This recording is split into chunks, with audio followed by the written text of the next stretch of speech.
Bismillahirrahmanirrahim. Assalamualaikum warahmatullahi wabarakatuh. Alhamdulillahi rabbil alamin. Wa bihi nasta'in. Wa ala umuri dunya waddin. Wassalatu wassalamu ala sayyidil mursalin wa qaidil mujahidin. Asyhadu an la ilaha illallah wa asyhadu anna Muhammadan abduhu wa rasuluh arsalahu rahmatan lil alamin. Masyaallahu kan wa ma lam yasha lam yakun wa la hawla wa la quwwata illa billahil aliyyil azim. Ibadallah ayyuhallab wa talibat fi buyutikum wa bi ayyuhal ikhwah wa talibat talibat fi hadal makan al mubarak insyaallah fi hadal majlis al mubarak nuridu an nadrusa durusal aqidah as-salimah. Jadi kita ketemu lagi dengan belajar akidah yang lurus. Maudu'an judulnya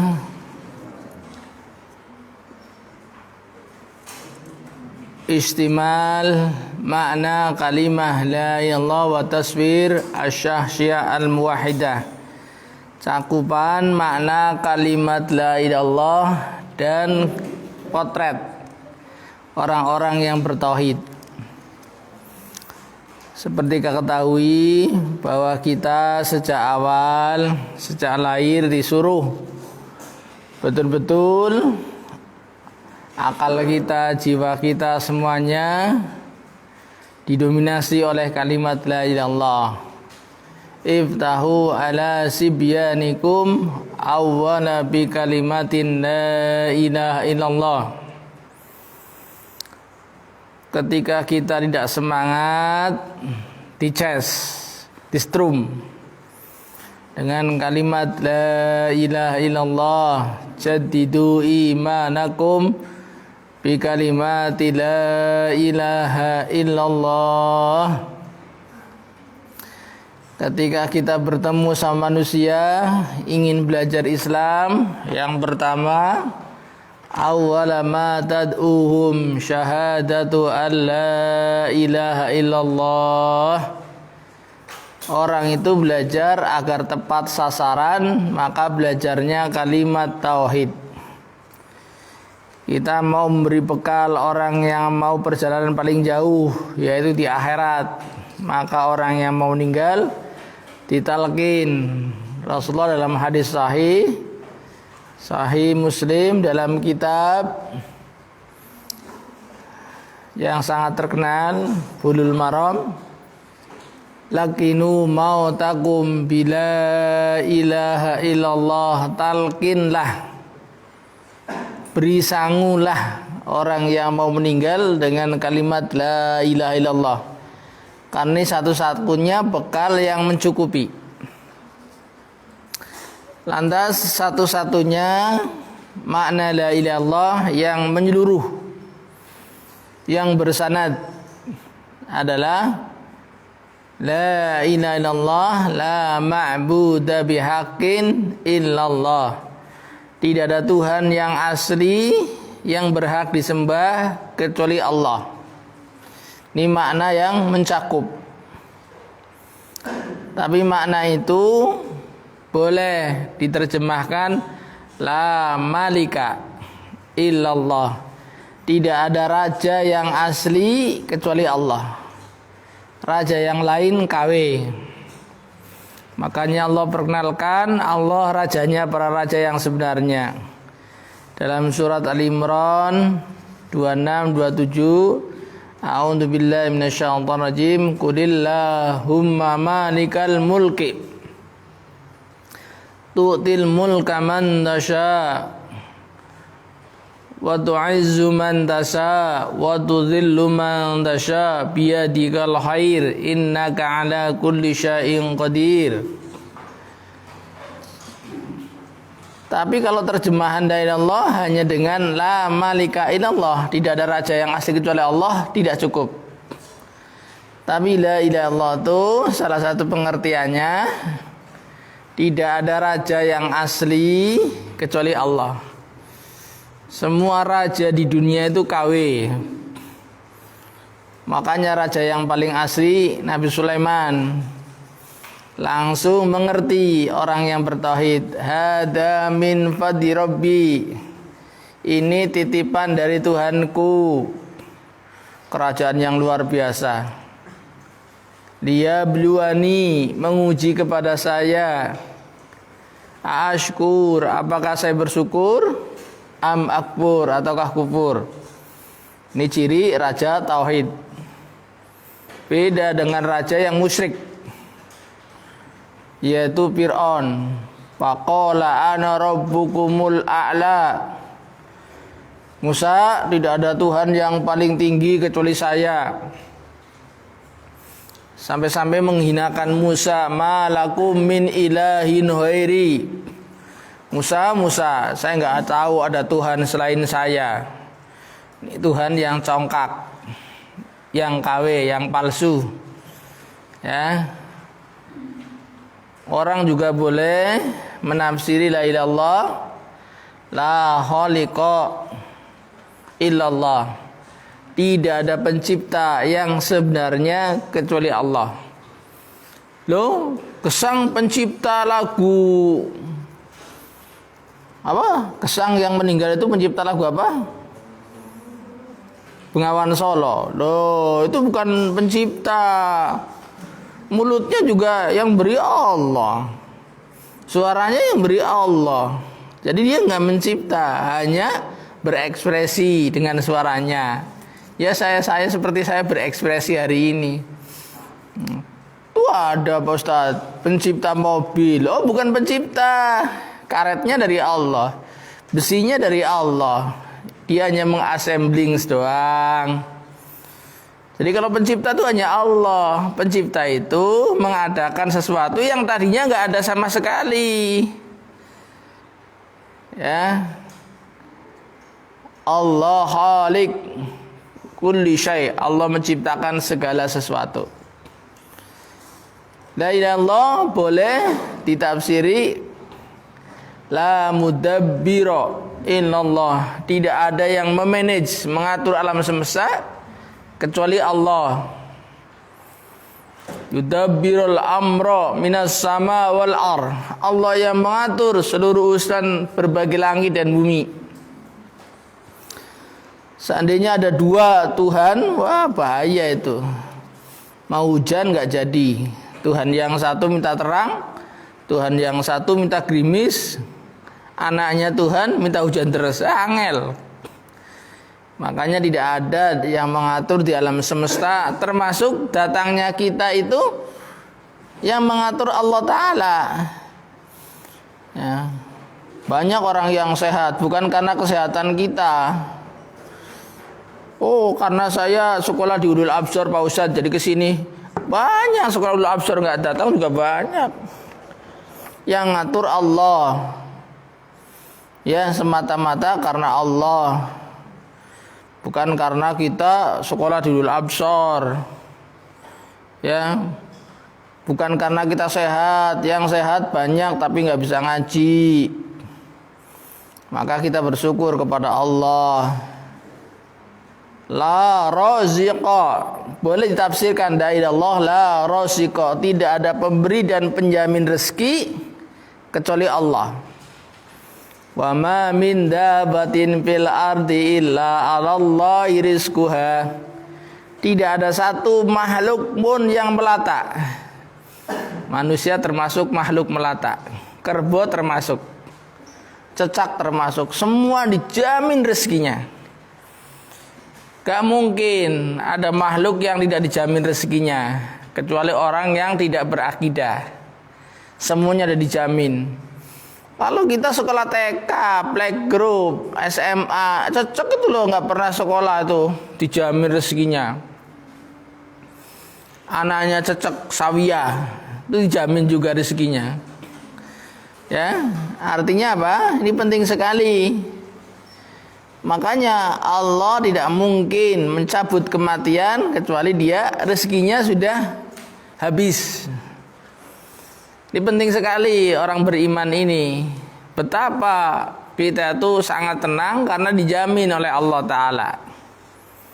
Ya, la muhyiya wa la mumita illallah. Tidak ada yang menghidupkan dan yang mematikan kecuali Allah. Makanya jangan percaya tuh mbah saya udah tua mau meninggal. Oh, kamin haramin baidin minal maut. Betapa banyak mbah-mbah itu kakek-kakek jauh dari kematian. Itu loh, bapaknya Pak Haris sudah 70 lebih, sakit-sakitan. Alhamdulillah hari ini belum dipanggil oleh Allah. Tapi ibunya lebih mudah dipanggil. Makanya jangan coba-coba kita itu menganggap kematiannya jauh. Jauh menurut siapa? Kamin sababin qoribin minal maut. Betapa banyak yang muda-muda sangat dekat dengan kematian. Praktekan motor, tabrakan mati. Yang sepuh-sepuh tidur. Ya, jangan dikira karena Allah itu yang menghidupkan dan yang mematikan. Makanya karena terjemahannya sangat banyak sekali, tapi terjemahan yang asli, yang lengkap dan bersanad langsung kepada Rasulullah, la ma'buda bihaqqin illallah. Tidak ada Tuhan yang asli kecuali Allah Ta'ala. Yang lainnya apa? KW. Ya, KW palsu. Ya, ngaku-ngaku Yesus itu nabi asli. Diangkat orang Nasrani tahun 325 menjadi Tuhan KW. Tuhan palsu. Maka mereka orang yang semakin banyak memahami kandungan makna la ilaha illallah, dia semakin tenang. Contohnya seperti apa? Nabiullah Ibrahim, Abul Muwahhid, bapaknya orang yang paling bertauhid. Dan kerjanya itu paling hebat. Anak keturunannya paling hebat. Anfa'un nas, manfaatnya kepada manusia paling hebat. Makanya Nabi Ibrahim itu cara berpikirnya paling hebat. Orang sekarang itu kenapa? Mikirnya sektoral, kecil. Karena memang otaknya diisi bukan Quran, bukan syahadat. Kalau seperti Nabi Ibrahim, Abul Muwahhid, otaknya disetting syahadat. Makanya inna Ibrahim kana ummatan. Satu Ibrahim itu seperti umat karena cara berpikirnya keumatan. Orang yang demikian itu apa? Hidupnya surplus kebaikan. Syakiron li'an umi. Syukurnya luar biasa. Memang orang yang surplus kebaikan itu syukur. La in syakartum la azidannakum. Nikmatnya tambah. Orang-orang yang miskin-miskin itu karena jarang bersyukur. Asyukru hakikatan, syukur yang sebenarnya. Orang sekarang kalau 5 juta, alhamdulillah bulan ini saya dapat 5 juta. Tapi kalau dapat 500, wah payah hari ini. Loh, payah gimana? Resiko dipayah-payahkan. Rezeki kecil dari Allah. Syukur yang sebenarnya dia kecil maupun besar syukur.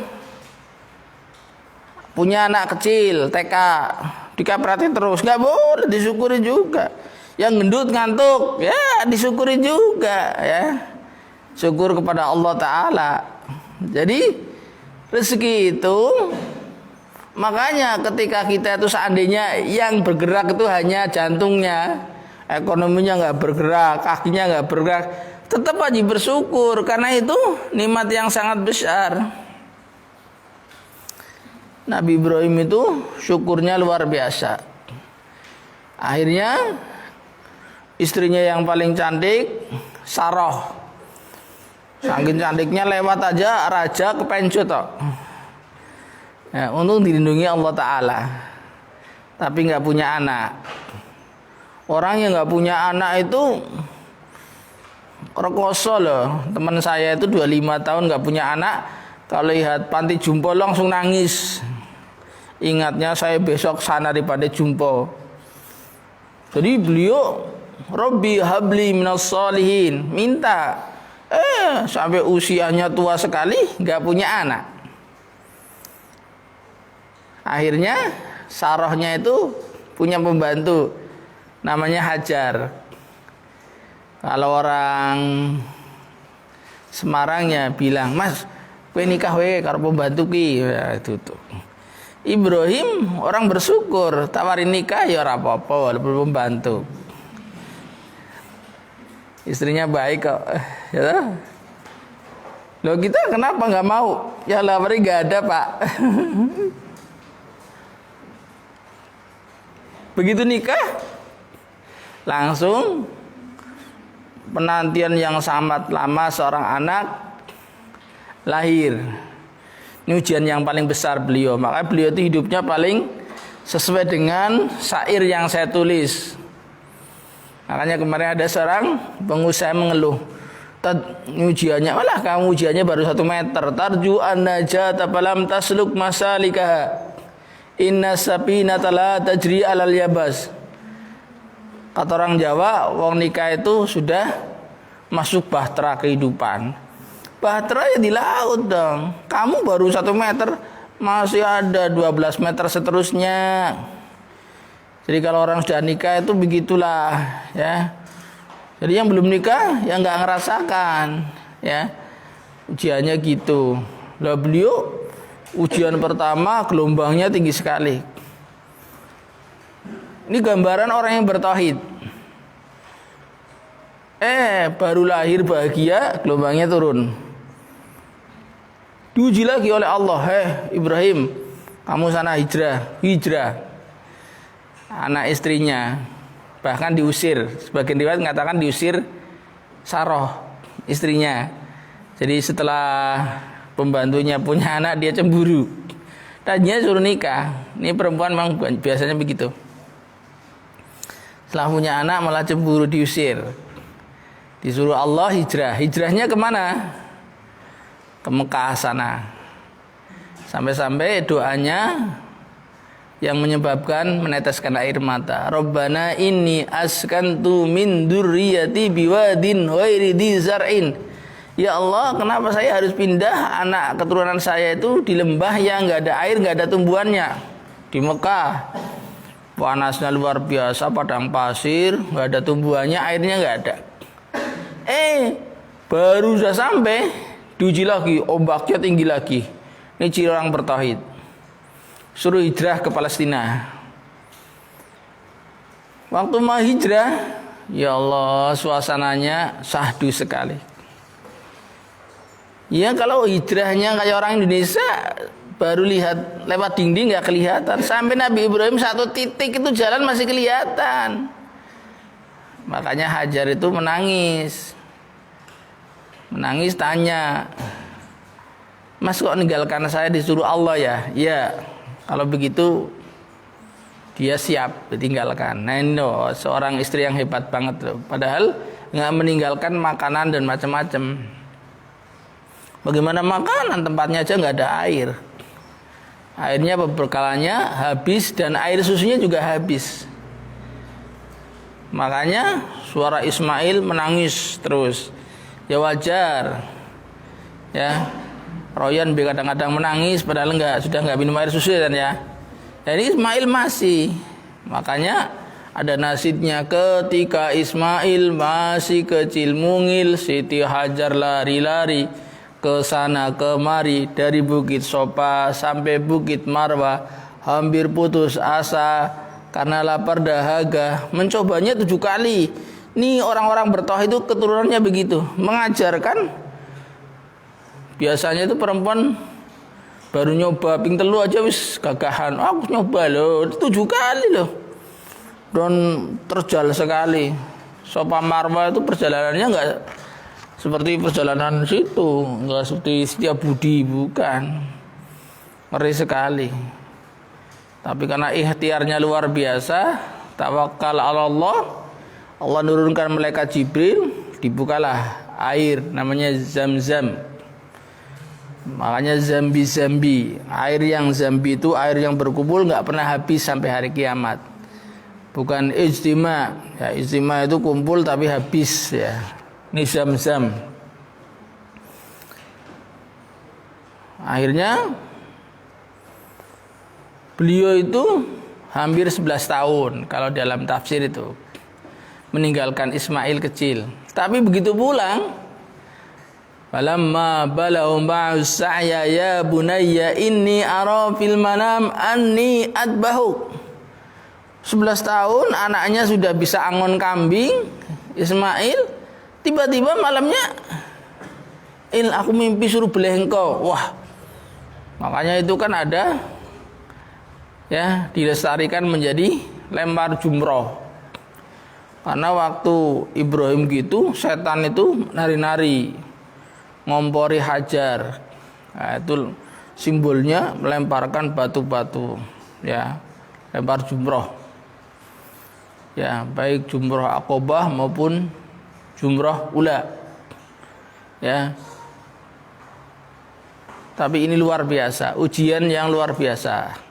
Kalau orang sekarang nggak bisa dibayangkan, 11 tahun bapaknya nggak ngopeni, tiba-tiba pulang oleh-olehnya golok. Waduh, langsung geger, laporkan Pak RT, Pak RW, Komnas HAM, Kapolsek, wah kumpul semua.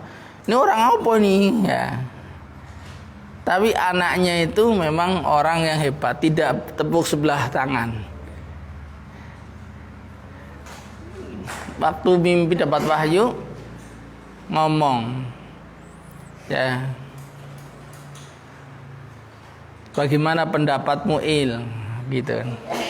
Apa Ismail? Jawabnya respon langsung. Ya abatif alma tu'maru satajiduni insyaallah minas sabirin. Bayangkan,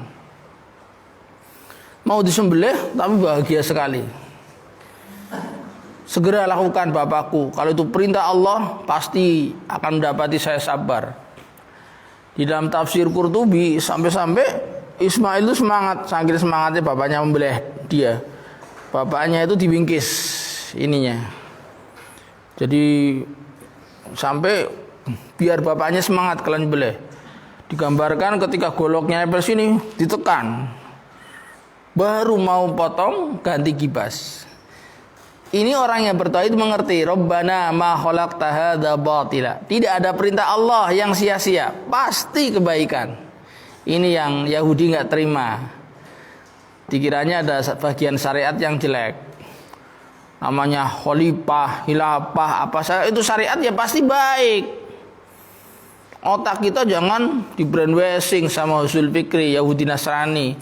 Semua yang ada di Quran Sunnah itu kebaikan aja. Wa ma ja'ala alikum fid dini min haraj, tidak ada beban. Yuridullahu bikumul yusra, dalam rangka memudahkan. Ini akibat orang yang memahami kalimat tauhid dengan fasih, ya, mengerti cakupan kalimat tauhid. Kemudian berikutnya siapa? Rasulullah sallallahu alaihi wasallam. Ini figur kedua, potret manusia bertauhid. Beliau itu sejak kecil orang yang dianggap paling jujur, ya, makanya beliau diberi gelar Al-Amin. Tapi begitu turun wahyu, beliau kumpulkan tuh Abu Jahal, CS itu, orang-orang kampung. Kalau saya bicara di sana ada pasukan menyerang kalian, kalian percaya? Percaya. Kamu sejak kecil nggak pernah dusta. Ingatlah, saya diutus Allah seorang Rasul. Kamu bisa nanti kalau nggak ngikuti saya bisa disiksa. Tabban ya Muhammad. Langsung dimarahi. Rasulullah itu dulu dianggap orang al-amin, begitu menyampaikan kalimat yang hebat tauhid dianggap majnun, Muhammad edan di Quran. Muhammad Sa'ir, tukang dobros. Ya, Sa'ir dobros. Ya. Muhammad Sahir, tukang sihir. Orang yang paling baik tiba-tiba berubah menjadi orang yang paling tidak baik karena kalimat yang paling hebat, kalimat tauhid. Makanya orang yang mendakwahkan tauhid gak apa-apa kalau dianggap macam-macam. Misalkan Ibrahim mau dakwah, Ibrahim dianggap gila, pantas dong. Rasulullah yang gak gila bener dianggap gila, yang agak gila sedikit gak apa-apa dong. Ada yang gila tidur, maksudnya sering tidur, itu gila ya, namanya gila tidur. Ada yang gila keuangan, gila harta, dan gila wanita ya. Rasulullah benar-benar orang waras, nggak pernah gila, tapi dianggap gila. Tapi apakah beliau itu putus asa? Enggak. Bahkan sebuah kekuatan syahadatnya luar biasa. Suatu ketika beliau dimusuhi semua orang Mekah, akhirnya Abu Thalib ngeper sebagai bemper yang paling kuat. Panggilnya Muhammad, sini Muhammad, wis kowe rasa dakwah maning. Nah, enggak usah dakwah lagi. Ya. Karena saya sudah enggak sanggup. Rasulullah, ya ammi law wad'a as-samsa bi yamini wal qamara bi yasiri. Hai pamanku, seandainya kau letakkan matahari di tangan kananku, bulan tangan kiriku, saya enggak mungkin menghentikan dakwah saya atau dia yang hancur. Jadi kalau orang Jawa gimana? Muhammad enggak sopan, kecil di tulang, diberi makan sama Abu Thalib, dinasehati suruh berhenti dakwah, malah demi Allah. Ini cirinya orang yang kemauannya sampai beliau itu akhirnya menangis karena Abu Thalib suruh menghentikan dakwah. Begitu beliau baru belok, ya, mau meninggalkan Abu Thalib, langsung dipegang pundaknya. Demi Allah Muhammad, sekarang orang Mekah nggak bisa nempel kowe sebelum langkahku di mayatku dilangkai. Syairnya ada itu di kitab Rahikum Mahtum. Ternyata gara-gara sikap yang hebat, Abu Thalib yang tadinya suruh menghentikan semakin semangat padahal orang kafir. Rasulullah kan sudah suruh berhenti, demi Allah nggak mau berhenti seandainya mereka meletakkan matahari tangan kanan, bulan tangan kiri. Akhirnya Rasulullah saking sedihnya karena Abu Thalib sudah menghentikan dakwah, beliau mau pergi, baru mau gini dipegang pundaknya. Yaudah kalau gitu sekarang mereka orang-orang yang musuh kamu gak bisa nempel apalagi membunuh kamu sebelum langkai mayat saya. Abu Thalib tuh. Makanya wajar satu-satunya orang kafir yang dapat syafaat di hari kiamat di neraka itu dia. Masuk neraka terus tapi nerakanya paling ringan. Orang kafir yang nerakanya paling ringan. Ini potret orang yang bertauhid itu memang kekuatan mentalnya luar biasa. Nah, seperti orang sekarang kekuatannya karena tauhidnya enggak kuat, wa may yusyrik billah apakah anna muharram minas sama, seperti orang jatuh dari langit. Mentalnya mental kerupuk, plin-plan, kayak buih seperti atas banjir. Kata Kiai Pakih Langitan, wong saiki terutama orang partai politik esuk dele sore tempe, bolak-balik saja enggak konsisten. Makanya karakter itu dibikin kalau orang basisnya tauhid. Inilah gambaran cakupan makna la ilaha illallah yang dipahami oleh potret manusia bertauhid. Namanya bapaknya tauhid Rasulullah. Ya, Abul Muwahhid Ibrahim, kemudian Rasulullah. Khalilur Rahman, di Quran hanya 2. Saya kira demikian. Mungkin ada pertanyaan, dipersilahkan. Yang online,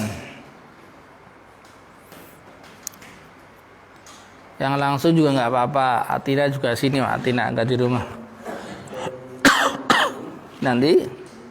Bagaimana cara menunjukkan sunah-sunah Rasul di zaman yang sudah akhir ini? Iya, caranya sama, yaitu kata Imam Syafi'i, takaun. Otaknya diputer pada tingkatan yang paling hebat. Wahirsun, semangatnya harus membaca. Wabulhotun, mengeluarkan biaya untuk ilmu paling semangat. Wa irsyadu ustadi, kalau setiap kita mencari ilmu sekarang pasti harus cari ustad. Ya. Wastibarun, harus sabar. Ya, watuli zamani, belajar itu jangan lama-lama. Belajar tauhid enggak lama-lama. Sampai mati aja. Semangat mencari ilmu enggak usah lama-lama, sampai mati. Wa'bud rabbaka hatta ya'tiyakal yakin. Semua 4 madhab sepakat ibadah yang luar biasa adalah menuntut ilmu. Enggak usah lama-lama. Royan, kalau cari ilmu enggak usah lama-lama. Sampai kapan, Yan? Sampai kapan? Sampai mati. Kamu di sini nunggu apa? Nunggu mati. Ube sini nunggu apa, Be? Nunggu mati. Ya. Jadi kalau mencari ilmu itu enggak usah lama-lama, sampai mati wae. Pak Munir mau nikah itu harus lama-lama ya. Yang penting harus nunggu mati tapi nanti nggak jadi nikah. Jadi nah gitu. Semangatnya begitu mencari ilmu itu kata Imam Syafi'i. Ada lagi? Belum. Sekarang sini siapa? Royan, silakan. Tumiknya Pak Wawan.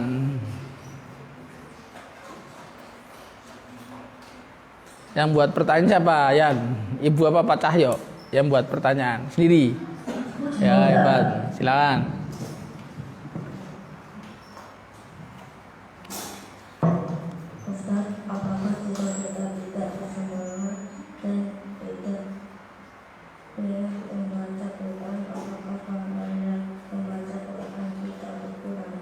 Ya itu orang yang nggak semangat tuh memang akidahnya kurang, santing, ya boleh jadi minus. Mana tadi diawali jadidu imanakum bi kalimati la ilallah. Ces HP aja kalau krok-krok di ces loh. Cesnya semangatnya kita dengan kalimat tauhid. Ya, kalau baca Quran pahala enggak? Ya pahala, tapi pahalanya berkurang karena pahala itu berbanding lurus dengan kesemangatannya. Walladzina jahadu fina lanahdiyannahum subulana. Bahkan kalau semangat Allah berikan jalan mengerti, diberikan petunjuk tentang yang dibaca itu. Ya, makanya kalau ngaji semangat ya. Tuh loh contohnya kayak Mas Ibrahim itu biasanya ngantuk, ini nggak ngantuk dan nyusun pertanyaan itu. Nah, nanti bisa bertanya Mas, dapat hadiah tambahan nanti ya.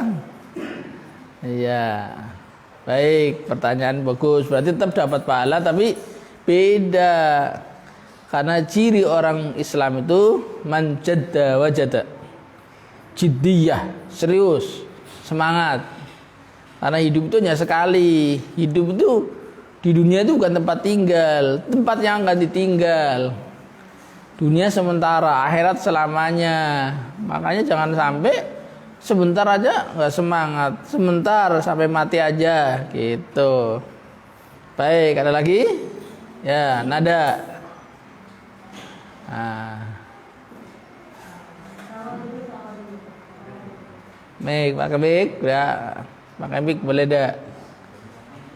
Silakan. Salam warahmatullahi. Suaranya kan ada kayak Uce. Oh, Salwa. Ustaz, jika menangis orang yang meninggal, apakah setelah mayat ibu disiksa oleh malaikat yang mana?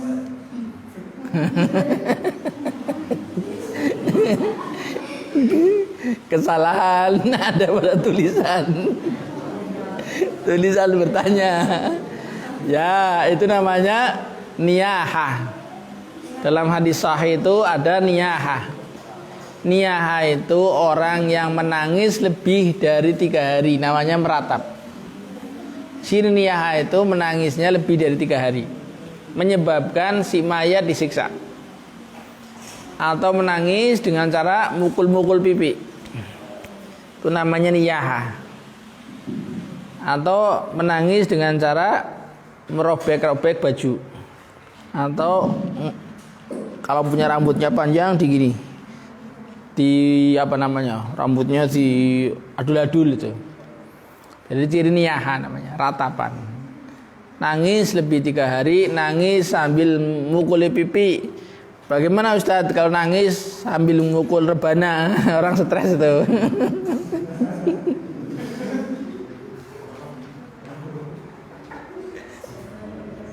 Itu memang oleh Rasulullah termasuk nangis yang menyebabkan si mayat itu disiksa oleh para malaikat. Niyahah namanya. Terima kasih, silakan ada. Ustaz, bagaimana cara saya berjihad kepada belajar untuk mengulangi saya?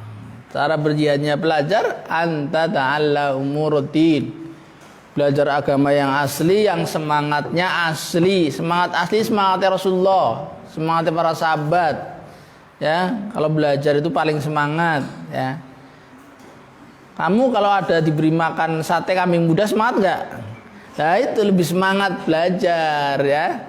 Tuh, kalau kamu diberi uang dari ibu misalkan 100.000, semangat enggak? Nah, lebih semangat belajar, ya. Nah, jihad itu, belajar itu jihadul abdul, kata Imam Ibnul Qayyim dalam kitab Miftah Darus Sa'adah, ya. Ya kamu juga bisa mau perang, bisa besok nunggu Al-Mahdi. Tapi persiapan sekarang, persiapannya bahasa Arab, sehingga kalau Al-Mahdi menginstruksikan pakai bahasa Arab kamu paham. Mas Ab sudah persiapan tuh, sanad dengan Ustadz min Gaza, dari Gaza. Nah, itu mudah-mudahan bagian dari wa'iddu lahum mastata'tum min quwwah, mempersiapkan, ya. Jadi itu jihad. Termasuk kalau ibu kamu kesini, jihadnya apa? Kamu tuh birrul walidain. Coba kalau ibunya kamu kesini, kamu apa? Yang pertama kamu apa yang lakukan kalau ibu kamu kesini? Yang pertama tabasum, senyum. Yang kedua assalam, salam. Senyum, salam. Yang ketiga menanyakan gimana kabarnya Bu. Nah gitu. Sehat Bu. Insya Allah rezekinya berkah Bu. Baru dicium. Nah dicium.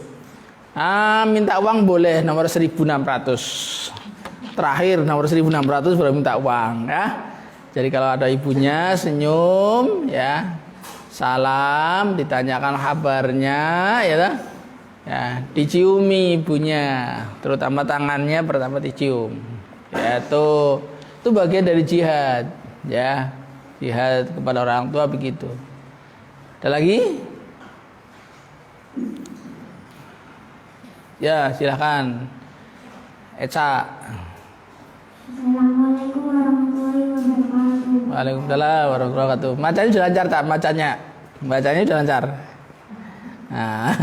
Ustaz, apa hukum memakan makanan yang haram? Ya haram. Makanan-makanan yang haram ya haram dong. Hukum makanan yang haram ya haram dong. Makanan yang halal ya halal dong. Iya. Hukum makanan yang haram ya haram dong. Contohnya makan babi haram, ya. Jadi hukum makanan yang haram ya haram, dan pengaruhnya pada daging kita, susah diajak kebaikan. Makanan yang halal dengan cara yang haram juga begitu. Contoh, teman kita menaruh jajan, tiba-tiba diambil nggak izin, itu bisa haram, bisa menyebabkan daging kita itu susah beribadah.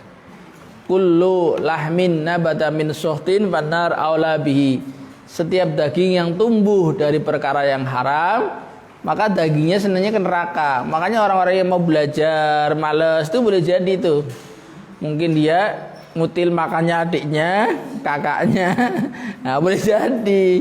Nah, makanya ya taubat aja. Nah, orang-orang yang makannya nggak mengendalikan diri, akhirnya ya kayak kambing yang masuk ke zonanya orang lain ya begitu. Ya, hati-hati ya. Ada lagi? Ya, Tasa, tadi Eca, sekarang Tasa, tadi adiknya sekarang kakaknya. Nanti Uce baru.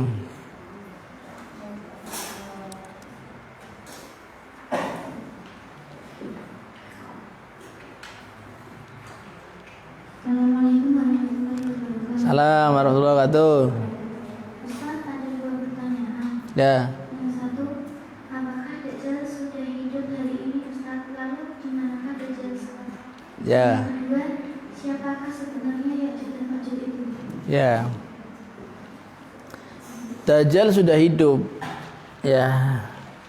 Karena ada sahabat yang pernah ketemu dalam hadis Sahih Muslim. Hadisnya namanya hadis Jassasah. Jadi para ulama menamakan hadis Jassasah karena pada hadis itu Tamim Ad-Dari itu ketemu dengan seekor burung yang lehernya besarnya hampir sama dengan tubuhnya. Yang memberitahu itu ada orang satu kayak di wihara itu yang ke Borgol. Begitu lihat, orangnya gede sekali. Nah, setelah lapor Rasulullah menjelaskan bahwa itu Dajjal. Sudah ada di mana? Para sebagian ulama mengatakan ini daerah ya hutan dekat laut di Yaman. Ya. Dekat Yaman. Di daerah hutan dekat laut di Yaman. Itu kan sahabat terdampar. Dia menyelamatkan diri masuk hutan tapi dekat pantai. Tiba-tiba ketemu sama seekor burung yang dia bisa berbicara tadi. Burungnya lehernya sama dengan badannya besar, namanya Jassasah. Bahkan dalam riwayat lain, tapi saya nggak ngerti sahih apa enggak, Jassasah itu sudah hidup lama. Ya, salah satu tugas Jassasah itu mengawasi Dajjal itu. Ya, Dajjal. Jadi tidak ngerti ya, berarti Dajjal itu sudah ada. Nah, maka kita hati-hati, Dajjalnya sudah bahkan sekarang boleh jadi rantainya tinggal satu, hampir patah. Ya'juj itu siapa? Ya'juj itu manusia biasa. Ya, makhluk Allah Ta'ala, tapi memiliki kekhususan. Ya, dia gerombolan preman yang sangat rakus, yang dikurung oleh tembok yang dibangun oleh Zulkarnain ya, di surat Al-Kahfi itu. Ya. Dan nanti itu suatu ketika temboknya itu jebol. Ya. Perbedaannya antara Dajjal dan Ya'juj itu yang paling pokok satu. Kalau Dajjal itu fitnah psikis. Jadi mengafirkan, kerusakan menjadi kafir. Tapi kalau Ya'juj itu kerusakan fisik. Semua dibantai, ada air dihabisin, ya, cirinya gitu. Kalau Ya'juj itu rusaknya orientasinya pada fisiknya. Kalau Dajjal itu psikisnya, keimanannya. Sama-sama bahaya. Ya. Itu juga makhluk Allah Ta'ala. Ya, manusia juga, termasuk Dajjal itu manusia. Bukan manusia. Ya, saya kira demikian. Ada lagi? Tadi Uceh ya. Assalamualaikum warahmatullahi wabarakatuh. Jika kita menggambar gambaran yang apakah kita disuruh menunjukkannya nanti ayat? Ya, jadi memang Rasulullah dalam hadis Sahih Muslim, orang yang menggambar makhluk bernyawa disuruh menghidupkannya. Menggambar itu beda dengan memotret, memoto. Kata Imam Asy-Syakir, seorang ulama ahli sunnah dari Mesir, Al-Azhar. Memoto itu beda dengan menggambar. Menggambar itu cirinya dengan goresan tangan. Baik, sekarang silakan Pak Ahmad, ada pertanyaan yang online. Dari akunnya namanya Angelina DPMPR. Assalamualaikum Ustaz. Ya. Apa langkah yang tepat yang sesuai dengan keimanan yang sempurna yang harus diambil oleh seorang suami jika ketika sang suami ini ketahuan selingkuh dengan wanita lain? Ya. Yang selingkuh suami apa istrinya? Suami. Lah yang mengambil langkah istrinya apa suaminya? Suaminya juga. Suami.